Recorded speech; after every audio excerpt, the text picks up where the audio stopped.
Chapter 2. Yesterday afternoon set in misty and cold. I had half a mind to spend it by my study fire, instead of wading through heath and mud to Wuthering Heights. On coming up from dinner, however, in B, I dined between 12 and 1 o'clock. The housekeeper, a matronly lady, taken as a fixture along with the house, could not or would not comprehend my request that I might be served at 5. On mounting the stairs with this lazy intention and stepping into the room, I saw a servant girl on her knees, surrounded by brushes and coal scuttles, and raising an infernal dust as she extinguished the flames with heaps of cinders. This spectacle drove me back immediately. I took my hat, and after a 4 miles walk, arrived at Heathcliff's garden gate just in time to escape the first feathery flakes of a snow shower. Are you enjoying this audiobook? Please take a moment to hit the subscribe button for more videos like this, and please hit the like button. Those two things make a big difference for this channel, and I appreciate every single like and subscription. Thank you so much. On that bleak hill, top the earth was hard with a black frost, and the air made me shiver through every limb. Being unable to remove the chain, I jumped over, and running up the flagged causeway, bordered with straggling gooseberry bushes, knocked vainly for admittance, till my knuckles tingled and the dogs howled. "Wretched inmates," I ejaculated mentally, "you deserve perpetual isolation from your species for your churlish inhospitality. At least, I would not keep my doors barred in the daytime. I don't care. I will get in." So resolved, I grasped the latch and shook it vehemently. Vinegar-faced Joseph projected his head from a round window of the barn. "What are you for?" he shouted. "T' maister's down to Fowld. Go round by the end o' Lathe if you went to spake to him." "Is there nobody inside to open the door?" I hallooed responsively. "There's no but t' missus, and she'll not open, and ye make her flaysome dens to neat." "Why? Cannot you tell her who I am, Joseph?" "Nor'n me. I'll ha' no hand with it," muttered the head, vanishing. The snow began to drive thickly. I seized the handle to essay another trial, when a young man without coat and shouldering a pitchfork appeared in the yard behind. He held me to follow him, and after marching through a wash-house and a paved area containing a coal-shed, pump, and pigeon-cot, we at length arrived in the huge, warm, cheerful apartment where I was formally received. It glowed delightfully in the radiance of an immense fire compounded of coal, peat, and wood, and near the table laid for a plentiful evening meal. I was pleased to observe the missus, an individual whose existence I had never previously suspected. I bowed and waited, thinking she would bid me to take a seat. She looked at me, leaning back in her chair, and remained motionless and mute. "Rough weather," I remarked. "I'm afraid, Mrs. Heathcliff, the door must bear the consequence of your servants' leisure attendance. I had hard work to make them hear me." She never opened her mouth. I stared. She stared also. At any rate, she kept her eyes on me in a cool, regardless manner, exceedingly embarrassing and disagreeable. "Sit down," said the young man gruffly. "He'll be in soon." I obeyed and hemmed, and called the villain Juno, who deigned, at this second interview, to move the extreme tip of her tail, in token of owning my acquaintance. "A beautiful animal," I commenced again. "Do you intend parting with the little ones, madame?"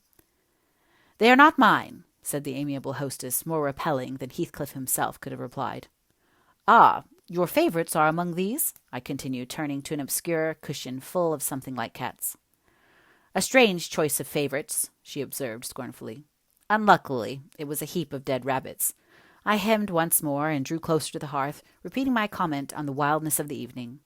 "You should not have come," she said, rising and reaching from the chimney-piece 2 of the painted canisters. Her position before was sheltered from the light. Now I had a distinct view of her whole figure and countenance. She was slender, and apparently scarcely past girlhood, an admirable form, and the most exquisite little face that I have ever had the pleasure of beholding. Small features, very fair, flaxen ringlets, or rather golden, hanging loose on her delicate neck, and eyes, had they been agreeable in expression, that would have been irresistible.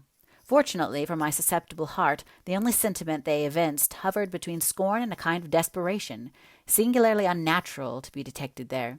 The canisters were almost out of her reach. I made a motion to aid her. She turned upon me as a miser might turn if anyone attempted to assist him in counting his gold. "I don't want your help," she snapped. "I can get them for myself." "I beg your pardon," I hastened to reply. "Were you asked to tea?" she demanded, tying an apron over her neat black frock. and standing with a spoonful of the leaf poised over the pot. "I shall be glad to have a cup," I answered. "Were you asked?" she repeated. "No," I said, half smiling.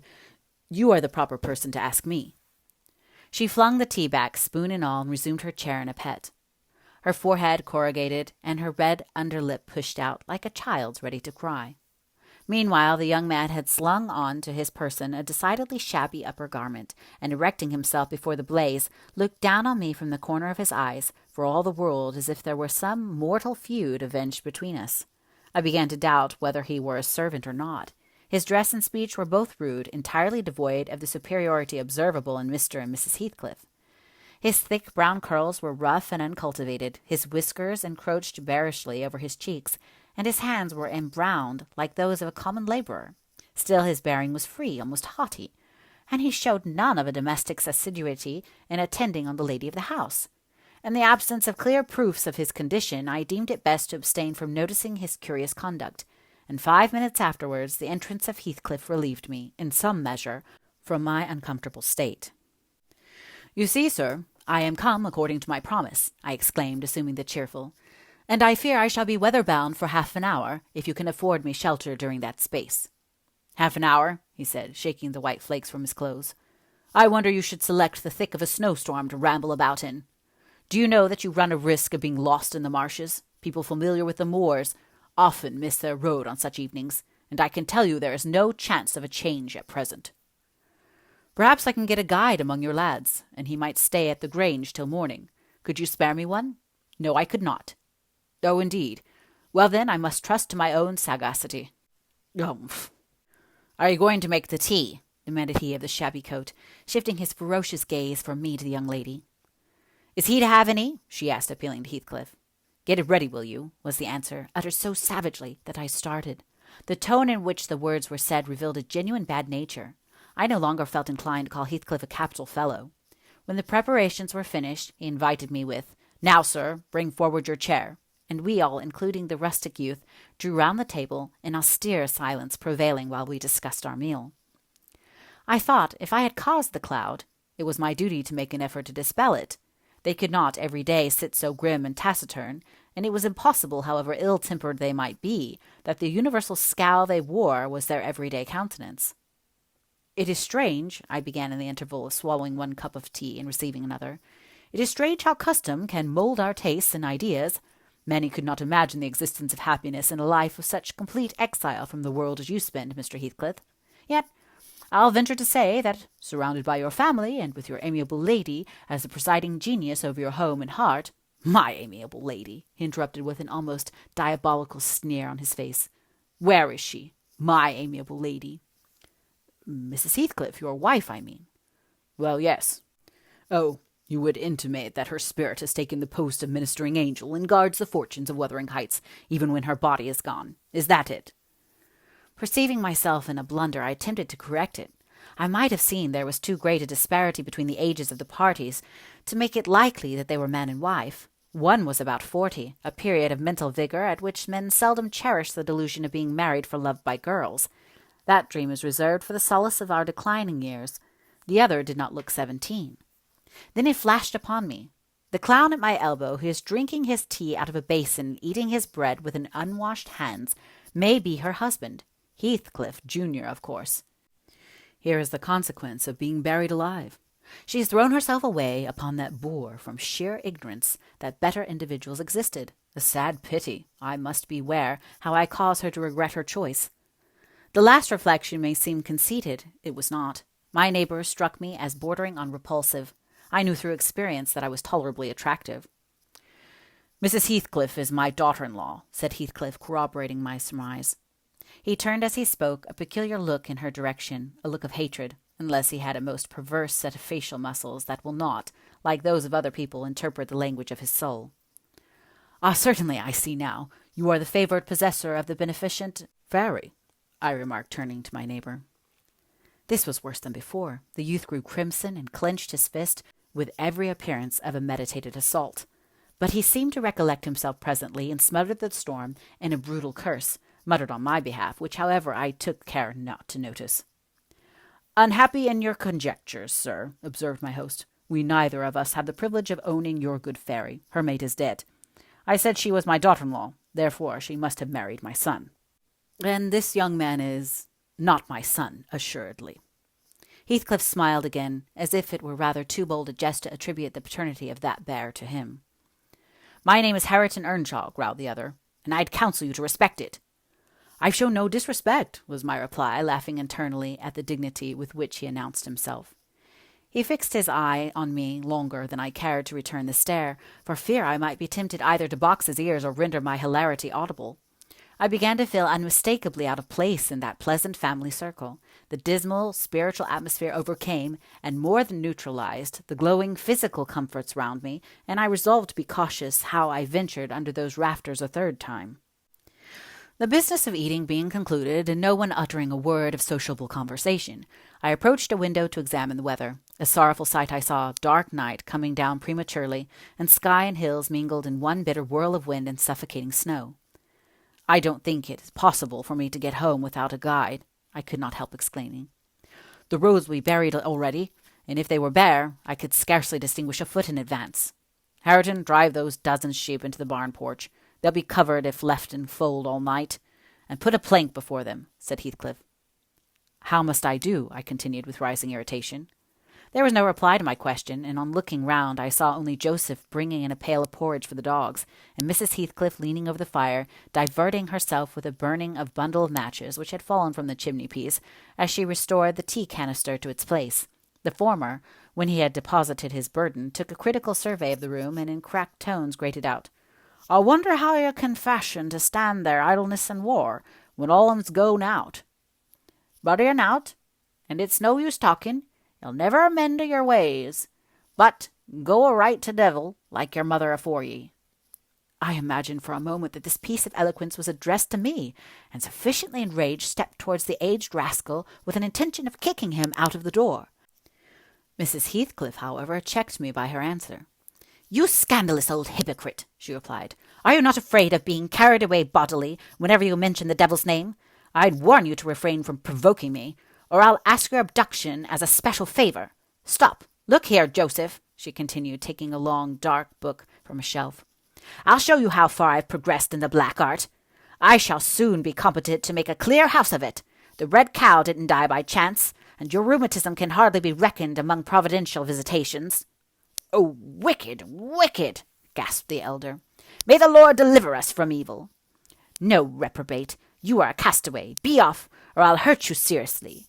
I'll have all you modelled in wax and clay, and the first who passes the limits I fix shall. I'll not say what he shall be done to, but you'll see. Go, I'm looking at you."